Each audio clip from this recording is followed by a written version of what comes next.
Congress holds a simple solution in its hands. Congress can amend Section 230 of the Communications Decency Act to clarify that sex trafficking is not protected in Section 230's immunity provisions. State attorneys general should be able to enforce their sex trafficking laws. Victims should be allowed to bring cases against websites that participate in trafficking, and the federal government should be able to pursue criminal charges against websites that recklessly facilitate the crime. This is exactly what my legislation, the Allow States and Victims to Fight Online Sex Trafficking Act, will do. It will amend Section 230 and create liability for online sex trafficking.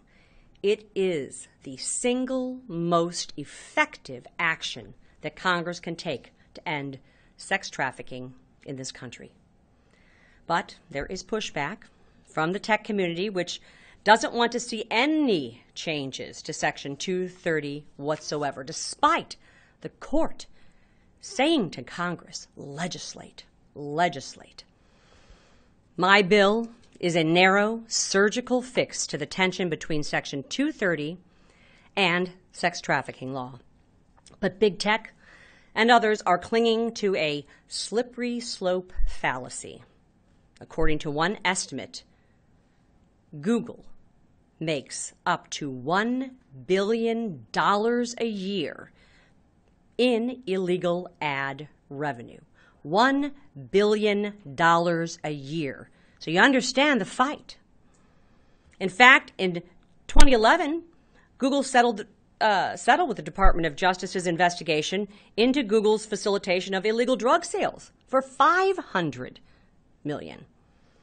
Tech companies seem worried that if Congress amends Section 230 now to create liability for sex trafficking crimes, Congress may amend it again in the future to allow state AGs to bring cases for other unlawful activities that websites are involved in. But the simple fact is, unlawful is unlawful. Meanwhile, the most vulnerable members of our society are trafficked online, they are raped repeatedly, and left without access to justice.